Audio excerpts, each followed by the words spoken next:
Bulle de fraîcheur. Dans C'est la vie sur RCI.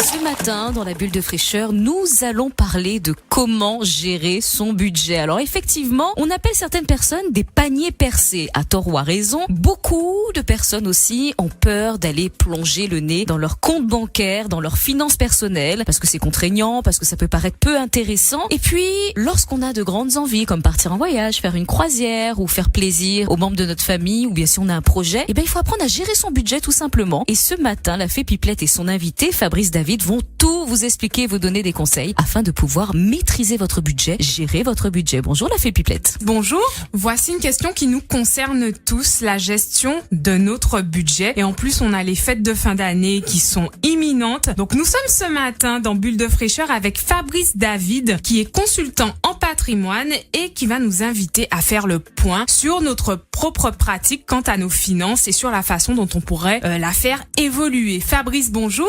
Bonjour la fée. Pourquoi doit-on gérer notre budget? L'objectif de la gestion budgétaire, c'est de mieux déjà gérer sa vie, en alliant ses objectifs avec ses finances, puisque objectif, ça va avec finances. Aussi, la gestion budgétaire permet d'orienter ses projets. Donc on peut savoir quand les faire, sur combien d'années on peut les définir, ces objectifs, et ça permet aussi de suivre ses comptes et ses dépenses au quotidien. Donc c'est une méthode qui va permettre d'allier sa vie et la réalité de sa vie avec la gestion de la finance pure. Et oui, puisque notre vie financière est étroitement liée à notre vie de tous les jours. Il faut savoir la gérer donc. Exactement, c'est complètement lié. Est-ce qu'on peut dire que la gestion de notre budget est un rempart contre les dettes par exemple, ou bien contre le fait d'être en rouge? C'est un rempart contre le surendettement, je dirais. Parce que l'utilisation stratégique et maîtrisée de la dette est un outil pour développer, voire renforcer son patrimoine. Donc c'est un rempart pour pouvoir allier sa capacité financière avec sa gestion de ses dépenses. D'accord, donc c'est une prise de risque en moins lorsqu'on a une gestion du budget qui est établie en fait. Exactement, parce que ça permet d'éviter d'aller dans le rouge et ça permet également de réorienter ses objectifs, qu'ils soient personnels ou professionnels, puisque en fonction de ses aspirations, on peut être amené à trouver des solutions annexes pour améliorer ses revenus, renforcer ses revenus. Est-ce qu'on peut allier gestion du budget mais aussi dépenses inopinées? On peut se faire plaisir, parfois même il faut se faire plaisir, mais de manière maîtrisée. Et avoir la visibilité sur son budget, sur la disponibilité de trésorerie qu'on a pour se faire plaisir, qu'on se met, va rentrer dans un cadre d'objectifs. Par exemple, on sait que ce sont les fêtes de fin d'année, il y a un budget à avoir, on va peut-être moins se dépenser maintenant. En attendant la fin d'année, il y aura des cadeaux, il y aura des sorties, il y aura des bons restos, des bons repas, donc on pourra se faire plaisir plus à ce moment-là. Très bien. Alors, à quelle fréquence doit-on gérer le budget? Alors, le mieux, c'est, je dirais au minimum une fois par mois. Maintenant, aujourd'hui, avec les outils de banque en ligne dont on dispose, il est possible de le faire à la semaine, ce qui est mieux à mon sens, puisque ça permet d'éviter d'empiler les papiers, d'empiler les dépenses ou les achats peut-être qu'on peut avoir, compulsifs parfois, et de se dire,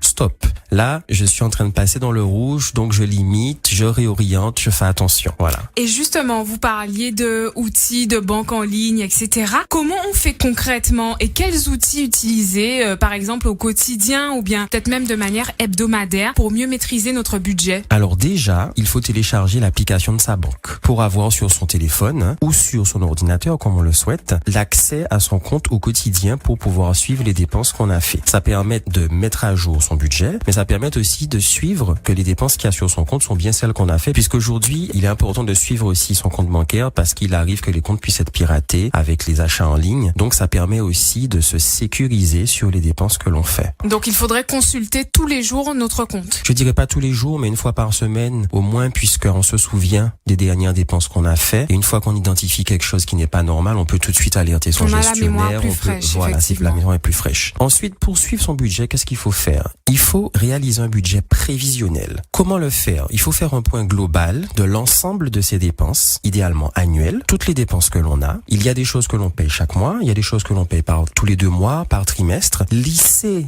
ce budget en mensuel, c'est-à-dire diviser toutes les dépenses pour qu'elles soient sur le mois. Ce que vous voulez dire, c'est mensualiser nos dépenses à chaque fois, c'est bien ça, hein? C'est exactement ça. Même quand il s'agit de prévisions sur l'année, les mensualiser. Les mensualiser toujours. On peut s'appuyer sur un tableur Excel pour ceux qui savent utiliser, de manière à avoir une visibilité claire mensuelle. Parce que le risque, c'est les charges qui arrivent une fois par trimestre, par exemple. On n'y a pas pensé, on a fonctionné, on a dépensé, et puis la charge arrive, et là on se retrouve dans le rouge. Tout à fait. Voilà.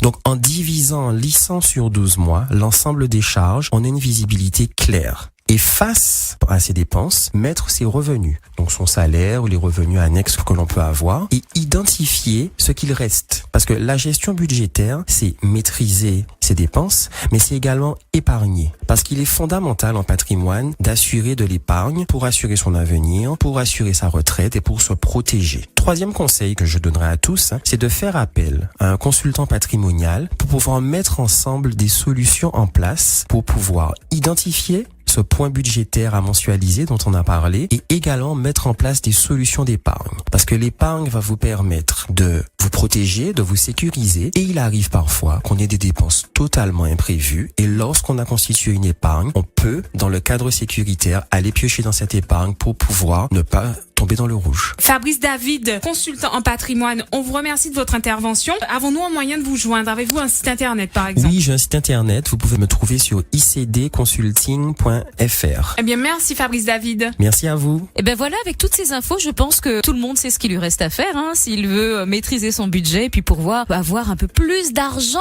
pour pouvoir réaliser ses projets. Ben à présent, vous allez faire attention, d'accord? Bon, merci beaucoup la fée Pipelette, merci beaucoup Fabrice David. Et nous allons retrouver tout de suite notre animateur en extérieur.